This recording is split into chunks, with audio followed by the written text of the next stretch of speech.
इस दुनिया में हर कोई आदमी जानता है कि क्या पढ़ना है। हमें से ज्यादातर इस बात को नहीं जानते क्या नहीं पढ़ना है।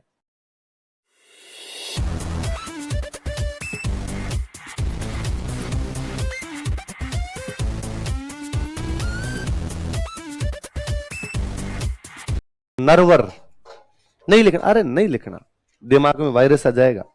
ज्यादा फैक्ट याद नहीं करना, तो ज्यादा फैक्ट याद करने बस क्यों लोड लेना। नरवर के जंगलों में सो रहा था, फिर कल को आएगा कि नरवर में कहां था सर, तो जंगल में, कौन से जंगल में था, कौन से पेड़ थे, ऐसे क्या क्या याद करेंगे, है ना। काम की चीज अपने जितनी उतनी पढ़ लेंगे। और तुम्हें क्या थोड़ा यूं विश्वास नहीं होता, तुम्हें कल मैं 1857 की क्रांति में आज दिन तक 70 साल में जितने सवाल पूछे वो दिखाऊं भाई। देश को आजाद हुए कितने साल हो गए, 70 साल हो गए। 75 साल बाद मना रहा है अमृत महोत्सव। तो मैं कल या परसों में एक दिन में सारे क्वेश्चन लाऊंगा कि आज दिन तक 57 की क्वेश्चन, 57 क्रांति के आरपीसी ने क्या क्या क्वेश्चन पूछे हैं। और जब आप क्वेश्चन देखोगे तब आपको रोना आ जाएगा कि सर ये भी ज्यादा पढ़ा है, ये जो पढ़ा ये भी क्वेश्चन वैसे आते हैं। 57 की क्रांति सबसे पहले कहां हुई थी, राजस्थान में नसीराबाद। वह कौन सी तिथि है जिस दिन नसीराबाद में क्रांति शुरू हुई थी। राजस्थान में कितनी छावनियां थी, कौन सी 2 छावनियों में क्रांति नहीं हुई थी। ताता टोपे पे लाइनें कितनी बदली, 10 क्वेश्चन आता है। कौन सा क्रांतिकारी राजस्थान आया था है? आ जाएगा, ये आ जाएगा। ताता टोपे की राजस्थान में गतिविधियां बताइए, तो तुम्हें लिख दोगी सारी। कई बार आता है बच्चा पूछता है प्री में क्वेश्चन कैसा आता है, मेंस में क्वेश्चन कैसा आता है। प्री में तो ये पूछे राजस्थान आने वाले क्रांतिकारी का नाम बताइए, ताता टोपे।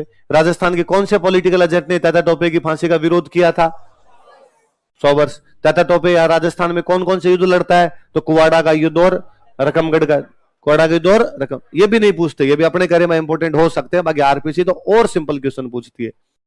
और अब मेंस में कोई पूछ ले, मेंस में तो पूछेंगे ताता टोपे ने राजस्थान में क्या क्या किया था बताइए, या एक्टिविटीज ऑफ ताता टोपे इन राजस्थान, उसकी क्या क्या गतिविधियां थी बता सकते हैं।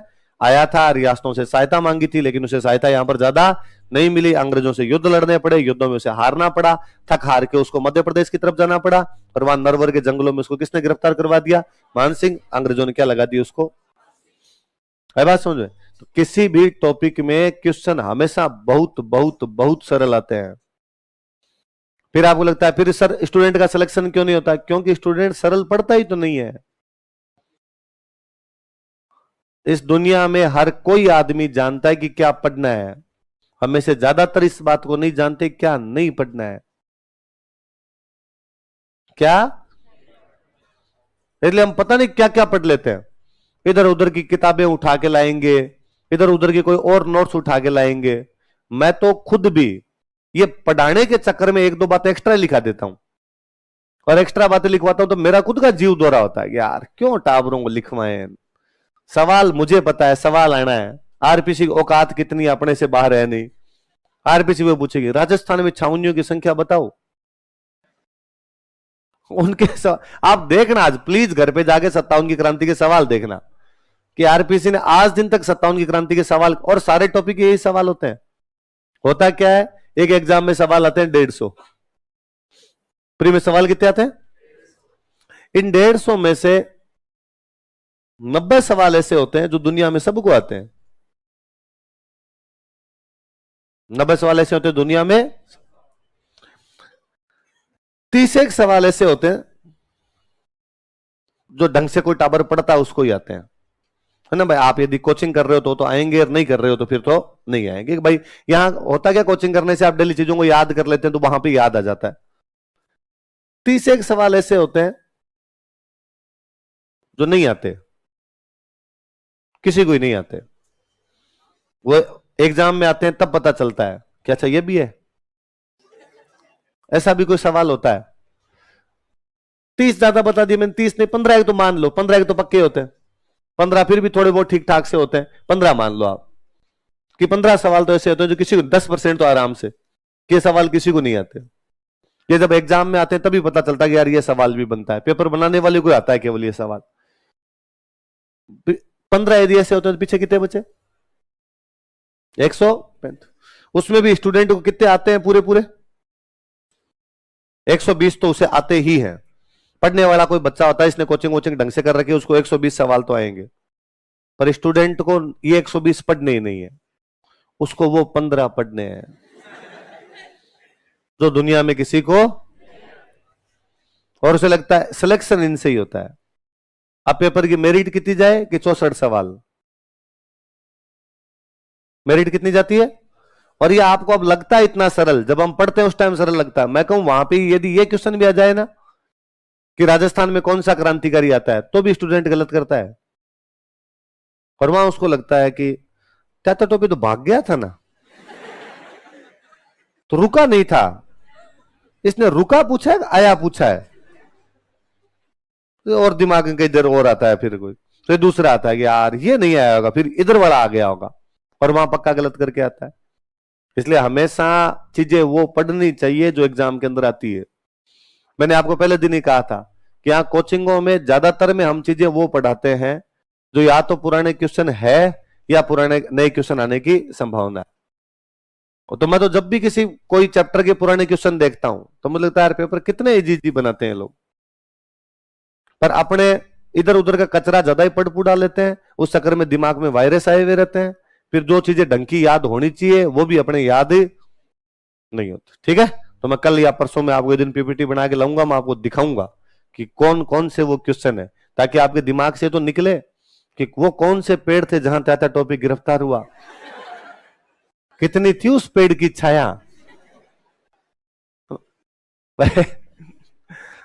दो दो चीजें हैं, या तो मैं आपको ऐसी ऐसी चीजें लिखवा दूं जो और किसी को नहीं आती, कि मैं खुद भी इधर उधर से कोई 15-20 किताबें पढ़ूं और 15-20 किताबें पढ़ के ऐसी चीजें लेके आऊं जो दुनिया की किसी भी किताब में नहीं है, और वो मैं आपको लिखवा दूं, और फिर आप भी बाहर जा किसी को कि बता दे कि तात्या टोपी कौन से पेड़ के नीचे गिरफ्तार हुआ। अगला के यार ये तो नहीं आता, ये किसने बताया? हमारे सर इंटेलिजेंट है, सर ने पेड़ और दूब सब लिखवाए हैं, कौन कौन से पेड़ थे वहां पर उसमें आपका तो भला है नहीं, बाद में आपकी खाली पेड़ पेड़ याद होगा, जो क्वेश्चन आएगा वो तो याद होगा नहीं। आई बात समझे? ये चीज तो ये ज्यादातर जो चीजें पढ़ी इनके लिए हम कहते हैं कि ये चीजें प्री में भी पूछी जा सकती है और मेंस में भी पूछी जा सकती है। ज्यादातर फैक्चुअल चीजें थी, फैक्चुअल है तो पूछने की संभावना कहां पर बढ़ती है? प्री। अच्छा, मेंस का जो अपना सिलेबस है ना, तो मेंस के सिलेबस में तो उन्होंने सारा ही लिख रखा है, उन्होंने लिख रखा हम तो एंशिएंट भी पूछते हैं, हम तो मिडाइवल भी पूछते हैं, हम तो मॉडर्न भी पूछते हैं, पर पिछले 3-4 अटेम्प्ट से लगातार आरपीसी का झुकाव मॉडर्न पे ही है, कि वो मेंस में जो भी क्वेश्चन पूछती है वो कहां से पूछती है? मॉडर्न, या एक आधा क्वेश्चन पूछती है एंशिएंट। मिडाइवल तो साफ ही हो गया कि राजा महाराजाओं के तो उन्होंने मेंस के अंदर क्वेश्चन पूछने क्या कर दिए? बंद, तो इधर के क्वेश्चन पूछती है। अब मेंस वाले क्वेश्चनों को सुनना, हिस्ट्री में मॉडर्न हिस्ट्री जब भी आएगी, वो मॉडर्न किसी की हो, वो भले इंडिया की हो, वो भले राजस्थान की हो, वो भले वर्ल्ड की हो, दो क्वेश्चन बनते हैं हमेशा मेंस में।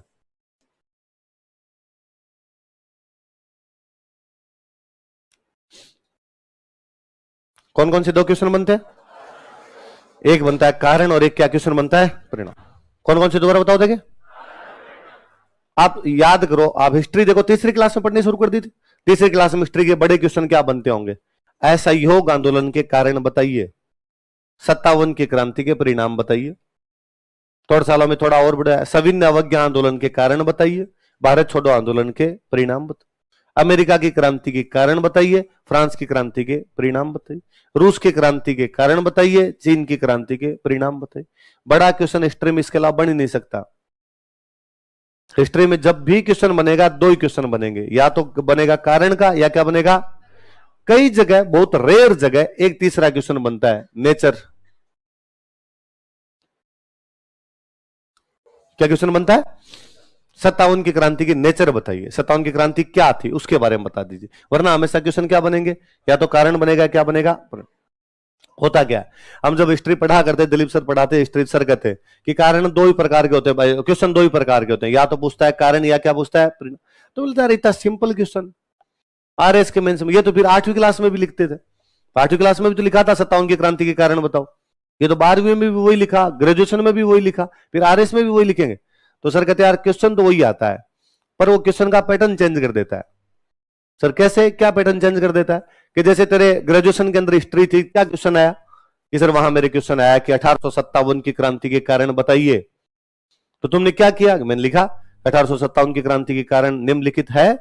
राजनीतिक कारण, धार्मिक कारण, सामाजिक कारण, आर्थिक कारण, ये सारे के सारे लिख दिए मैंने। सर ने कहा हाँ सही बात है, तूने इस प्रकार से लिखे होंगे। अब यहां क्या क्वेश्चन आएगा? तो सर ने कहा यहां क्वेश्चन आएगा कि चर्बी वाले कारतूसों ने 1857 में क्रांति करवा दी। क्या क्वेश्चन है बोलो देखे? चर्बी वाले कारतूसों ने 1857 में, अब स्टूडेंट क्या करता है, जैसे क्वेश्चन देखता है चर्बी वाले कारतूसों ने 1857 में क्या करवा दी? क्रांति। स्टूडेंट आंसर लिखना शुरू करता है, हां यह सही बात है, चर्बी वाले कारतूस ही थे जिनकी वजह से 57 में क्या हुई थी? क्रांति। पहले एक बंदूक आती थी जिसका नाम था ब्राउन बेस, उसकी जगह पे एक नई बंदूक आ गई थी जिसका नाम था एनफील्ड, और इस एनफील्ड बंदूक के अंदर ऐसे कारतूसों का प्रयोग किया जाता जिन कारतूसों में किसकी चर्बी लगी होती? गाय और सुअर। और चर्बी वाले कारतूसों का प्रयोग भारतीय सैनिक करना नहीं चाहते थे, अतः कथन एकदम सत्य है कि चर्बी वाले कारतूसों ने क्या करवा दी? क्रांति। वापस अगले पैराग्राफ में लिखता, गाय हिंदुओं के लिए पवित्र होती है तथा सुअर मुसलमानों के लिए अपवित्र होता है, तथा यदि हिंदू व मुसलमान सैनिक गाय व सुअर की चर्बी खा लेते तो उनका धर्म भ्रष्ट हो जाता, तथा भारत में कोई भी अपना धर्म भ्रष्ट करना नहीं चाहता, अतः कथन एकदम सत्य है कि चर्बी वाले कारतूसों ने क्या करवा दी? वापस लिखता, आगे लिखता, अंग्रेज चाहते थे कि पूरे देश में लोग ईसाई बन जाए, ईसाई बनाने के लिए सैनिकों को ईसाई बनाना आवश्यक था, इसलिए पहले सैनिकों का धर्म भ्रष्ट करना आवश्यक था, इसलिए उनको चर्बी वाले कारतूस दिए गए ताकि सैनिकों का धर्म भ्रष्ट हो जाए। यदि वो हिंदू और मुसलमान धर्म से बाहर निकल जाएंगे तो ईसाई बनेंगे, और यदि एक बार सेना ईसाई बन गई तो बाकी लोगों को भी ईसाई बनने में सफलता मिल जाएगी। अतः कथन एकदम सत्य है कि चर्बी वाले कारतूसों ने क्या करवाई? ऊपर से लेके नीचे तक आंसर में चर्बी चर्बी चर्बी है, चर्बी बिखेर के रख देता है। तो सर ये लिखना और क्या लिखे? सर नहीं, क्वेश्चन दोबारा बोल कि सर क्वेश्चन है चर्बी वाले कारतूसों ने 1857 में क्रांति करवा दी। सर कहते अब इसको पढ़ के पहले तो ये बता कि चर्बी वाले कारतूस क्रांति का कारण है या परिणाम है? सर कारण। तो अब इस क्वेश्चन को भूल जा, इसको काट और इसकी जगह लिख राजस्थान में या भारत में 57 की क्रांति के कारण बताइए। काटा, उसकी जगह लिखा भारत में 57 की क्रांति के कारण बताइए। अब लिख दे सारे कारण। पहले वो सीधा पूछता था आपसे कि क्रांति के कारण बताइए, अब वो एक कारण लिख देता है और वो कहता है अब तू पता लगा ले कारण लिखने के परिणाम अब तुम्हें लिखने हैं। सर अब कैसे लिखेंगे? ये चर्बी वाले कारतूसों की बात नहीं लिखनी, फिर जैसे ग्रेजुएशन में लिखते थे वैसे लिख दें। सर कहते ना वैसे नहीं लिखना, थोड़ा सा चेंज करना है। क्या चेंज करना है कि शुरुआत की 2-3 लाइनों में लिख कि चर्बी वाले कारतूस जो कि एनफील्ड बंदूकों में प्रयोग किए जाते थे क्रांति शुरू होने का एक कारण थे, लेकिन इसे संपूर्ण क्रांति का कारण नहीं माना जा सकता। क्रांति के कारण कई अलग अलग थे जो इस प्रकार है। अब लिख दे सारे, अब राजनीतिक लिख दे, धार्मिक लिख दे, सांस्कृतिक लिख दे कि हाँ सर अब समझ में आ गई। मतलब वो कारण जब भी पूछेगा तो एक कारण हमें ऊपर लिख देगा और बाकी कारण हमें उसके लिखने पड़े। एग्जैक्टली सेम परिणाम कि 57 की क्रांति से पहले एक गवर्नर जनरल आया हुआ था भारत में, डलहौजी। कौन आया हुआ था? नाम सुना होगा डलहौजी।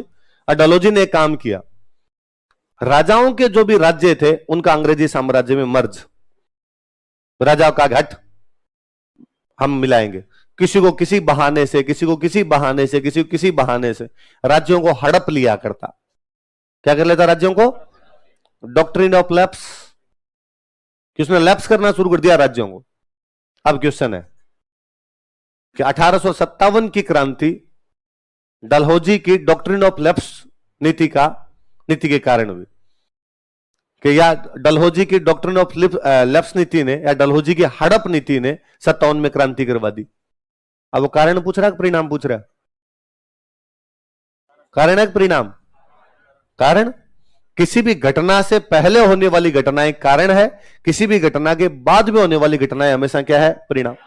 डलहौजी 57 से पहले था या 57 के बाद है? पहले था। रियासतों को पहले हड़पाता है बाद में हड़पाता? पहले। इसका मतलब डलहौजी वाली बात किस में आएगी? कारण। लेकिन जब क्रांति हो गई तो अंग्रेजों को एक बात समझ में आई कि आइंदा से यदि इस प्रकार से राज्यों को मिलाया तो राजा नाराज हो जाएंगे, राजा नाराज होकर क्या कर देंगे? क्रांति। इसलिए 57 के बाद अंग्रेजों ने राजाओं को तंग करना बंद कर दिया। अब एक क्वेश्चन है, 1857 ईस्वी की क्रांति के बाद अंग्रेजों ने राजाओं का विलय करना बंद कर दिया था। इस कथन का मूल्यांकन कीजिए, कारण है या परिणाम? आपको एक सिंपल लाइन ऊपर लिखनी है कि डलहौजी की हड़प नीति 1857 की क्रांति का एक कारण थी, इसलिए राजा महाराजाओं ने 57 की क्रांति में अंग्रेजों के खिलाफ भाग लिया था, इसलिए 57 की क्रांति के बाद अंग्रेजों ने राजा महाराजाओं को तंग करने की नीति त्याग दी, राज्यों का हड़पने की नीति त्याग दी तथा उन्होंने नई नीतियां अपनाई जो इस प्रकार है। वापस सारे परिणाम लिख दो, बाकी और क्या क्या परिणाम रहे थे उसके वो सारी चीजें लिख दीजिए। कुल मिला कहने का मतलब यह कि मॉडर्न इंडिया में दो ही प्रकार के क्वेश्चन आते हैं, या तो क्वेश्चन कैसे आएंगे कारण, या क्वेश्चन कैसे आएंगे